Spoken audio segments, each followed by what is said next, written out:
안녕하세요, 여러분. 매일매일 뉴스를 알기 쉽게 해설하는 우주버스 TV입니다. 19년 9월 27일 금요일 주요 뉴스를 이야기 한번 해보겠습니다. 먼저 처음에 이야기할 거는 당연히 지금 계속 논란이 되고 있는 DLF 상품 이야기예요.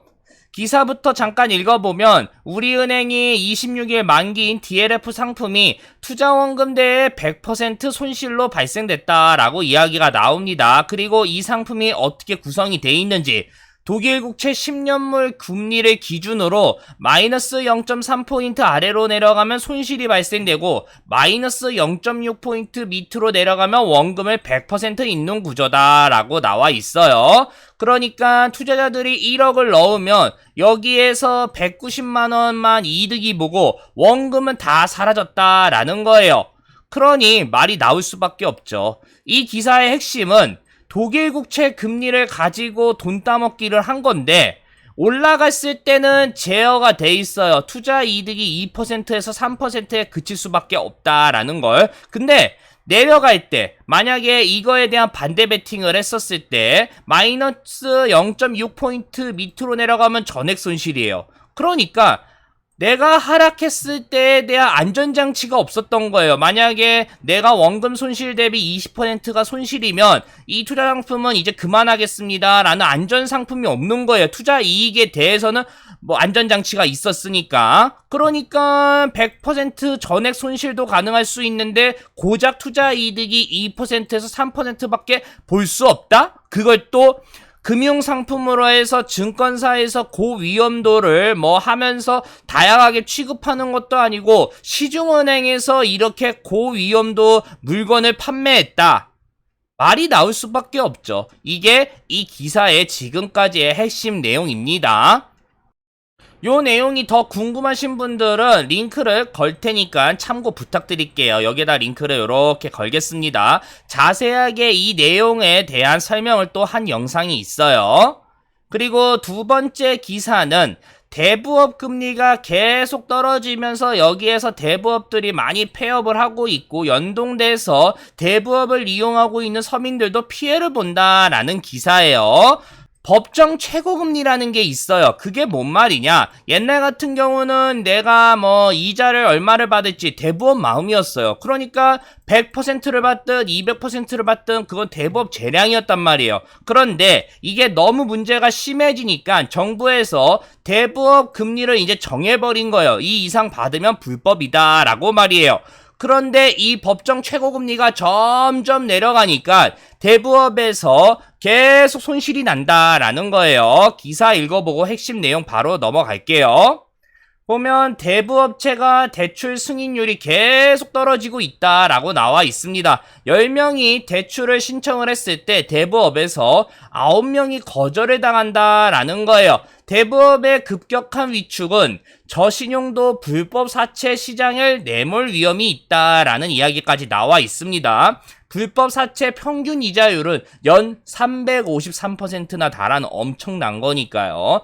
대부업 몰락의 가장 큰 원인은 최고금리 규제다. 아까 말씀드린 대로 정부가 그동안 연 66%에 대한 법정 최고금리를 최대한 낮췄기 때문에 여기에서 연동돼서 다양한 이슈가 발생됐다라는 거예요. 그러니까 대부업체도 이제 소비자를 가려받을 수밖에 없는데 이 외면당한 소비자는 법의 사각지대에 내몰릴 수밖에 없다라는 거예요.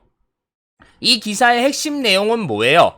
금리가 쭉 법정 최고금리가 내려가니까 대부업도 손해를 보면 안 돼요. 당연히 이윤을 봐야 되니까. 그래서 예전에는 저신용도 사람들을 내가 높은 이자로 어느 정도 보험성을 감당할 테니까 네가 돈을 떼어 먹어도 내가 돈을 빌려주겠다라는 이식이 계속 유지가 됐었는데 이자를 이제 계속 낮춰야 되니까 마냥 다 빌려줄 수가 없어요. 그렇다고 나머지 사람들이 돈을 띄어먹으면 대부업도 엄청난 손해가 발생되니까 이자로 원래 이거를 보험성으로 어느 정도 해결해야 되는데 그것조차 안 되니까 그러니까 여기에서 거절된 사람은 어디로 가요?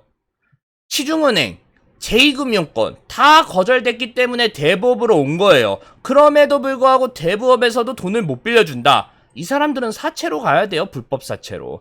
그러면 이런 이야기가 나오는 사람들이 있어요. 아니, 대부업이 연 24% 이상 이자 받는 거 너무한 거 아니냐? 너무한 건 맞아요. 근데 현실을 알아야 돼요. 만약에 제가 여러분한테 돈 1억만 빌려주세요 라고 하면 빌려줄 거예요?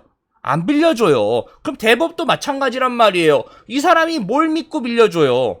그러니까 이자가 높을 수밖에 없는 거예요. 만약 여러분이 이 사람 아무도 생판 모르는데 돈 빌려주겠다.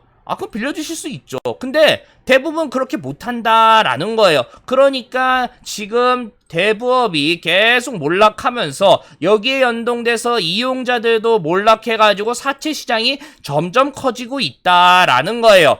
요거 관련돼서 궁금하신 분들은 대부업 최고금리나 사남원이나 뭐 이런 데가 장사가 왜 안 되는지 설명을 했기 때문에 요 링크 참고 부탁드리겠습니다. 그리고 다음 기사는 미국과 일본의 이 정상 간의 무역 협상이 어느 정도 마무리가 됐다라는 거예요. 이거를 왜 했어요?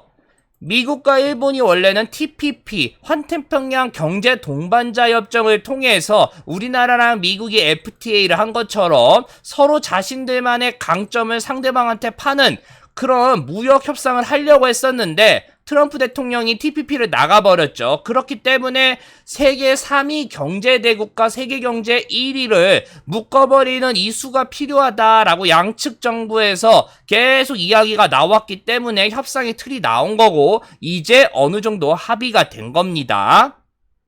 기사 보면 미국과 일본의 1단계 무역 합의가 발생이 돼서 미일 양국이 추가 협상을 계속 하겠다라고 1차 이제 무역 합의로는 다 할 수 없으니까 2차, 3차가 있다라는 이야기가 나왔어요. 트럼프 대통령은 전통적으로 자화자찬을 하죠.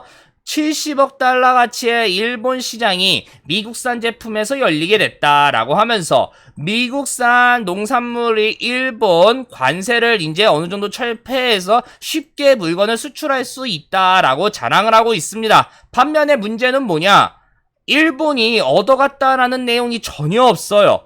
그러니까 이 기사의 핵심은 미국과 일본이 무역 협상을 했는데 미국이 어느 정도 우선순위를 더 가면서 이득을 많이 보고 일본은 가장 중요한 자동차에 대한 이슈를 아직 못 얻었다라는 거예요. 요거에 관련된 자세한 내용도 제가 만들었기 때문에 영상 참고 부탁드리겠습니다.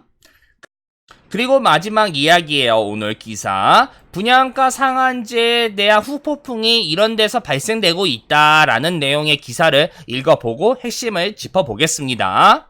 보면 이제 강남에 레미안 라클렛이라고 해서 이 아파트가 있었는데 정말 많은 사람들이 몰려가지고 112가구인데 1만 3천 명이 몰려서 평균 경쟁률이 115대 1이 발생됐다라는 이야기가 나와 있어요. 왜 이렇게 인기였냐? 요겁니다. 보면 시세 차익을 많이 볼 수 있기 때문이에요. 조건이 상당히 까다로워요. 분양가 9억 원을 초과했기 때문에 중도금에 대한 대출이 불가능한데 대출이 어느 정도 있어야지 집을 편하게 살 수 있으니까요. 그러니까 전체 비용의 80%가 현금으로 보유를 해야 돼서 현금으로 최소 10억 원이 있는 사람만 계약이 가능한데도 불구하고 이 112가구 모집을 했는데 13,000명이 몰렸어요. 이 말은 시세 차익을 아까 노려야 된다라는 이야기가 나왔고 만약에 이 집을 성공적으로 살 수 있으면 시세 차익으로 5억에서 10억 원을 볼 수 있기 때문에 현금을 싸들고 있는 사람들이 여기에 몰렸다라는 거예요. 그럼 이 기사의 핵심은 뭐예요? 분양가 상한제가 실제 실행이 되기 전에 마지막으로 로또 아파트로 이득을 보기 위해서 많은 사람들이 이곳에 참가했다라는 거예요. 13,000명이 10억이 이상이 있다라는 거죠. 한마디로 빈익비, 부익부라는 현상. 돈이 많은 사람들은 여전히 남아있다. 세계 경제 그리고 우리나라 경제가 하강을 하고 있지만 대다수가 전부 다 같이 하강하는 게 아니라 이 중산층 그리고 서민층들만 여파가 심각하지 상류층에 있는 이 삶은 계속 유지가 되고 있다. 돈 있는 사람은 여전히 많다라는 거를 우리가 분양가 상한제 이후 로또 아파트를 통해서 여기에서 경쟁률이 이만큼 세다라는 거, 자격 조건이 이렇게 까다로웠는데도 돈이 많다라는 걸 우리가 또 확인할 수 있습니다. 분양가 상한제에 대해서 이게 앞으로 어떤 효과가 발생되고 문제가 뭐가 발생됐는지 제가 또 관련 영상을 만들었기 때문에 링크 참고 부탁드릴게요.